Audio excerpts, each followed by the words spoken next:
तिकडे लातूरच्या खंडापुरात सुरू असलेल्या संत महाकुंभात संत तुकाराम महाराजांच्या गाथेचं भव्य महापारायण सुरू झालेलं आहे। 6 एकरांच्या मंडपात हजारो वारकरी सामूहिक अभंग पठणात सहभागी झाले।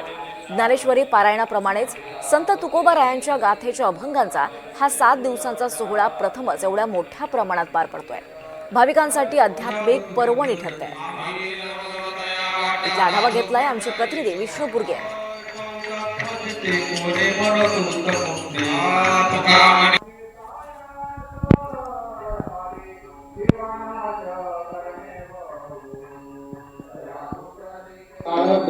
लातूर जिल्ह्यामध्ये वारकऱ्यांच्या महाकुंभाचं आयोजन करण्यात आलेलं आहे। आपण या ठिकाणी पाहू शकता मोठ्या संख्येने जे आहे ते या ठिकाणी गाथा पारायणासाठी जे आहे ते जे वारकरी बसल्याचं पाहायला मिळतंय। संत तुकारामाच्या गाथा पारायणाचं जे आहे ते या ठिकाणी केलं जात आहे आणि हजारो जे आहेत ते वारकरी या ठिकाणी बसल्याचं पाहायला मिळत आहे। आपण या साईडला पाहू शकता, या बाजूला पाहू शकता जे आहे ते पुरुष जे वारकरी बसलेले आहेत, तर या दुसऱ्या बाजूला जे आहे ते आपण पाहू शकता महिला वारकरी देखील मोठ्या संख्येनं जे आहे ते या पारायणासाठी बसल्याचं पाहायला मिळतंय।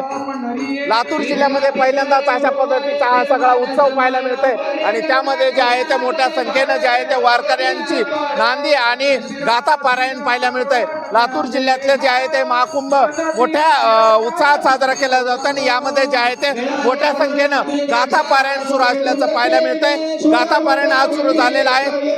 जेवढे संत तुकारामांचे अभंग आहेत तेवढे या ठिकाणी पठण केले जाणार आहेत आणि त्या पद्धतीचं या ठिकाणी नियोजन आणि आयोजन करण्यात येत आहे। त्यामुळं महाराष्ट्रात सर्वात मोठं आयोजन जे आहे ते पारायणाचं जे गाथा पारायणाचं केल्याचं पाहायला मिळतंय। कृष्ण बुर्गे, NDTV मराठी, लातूर।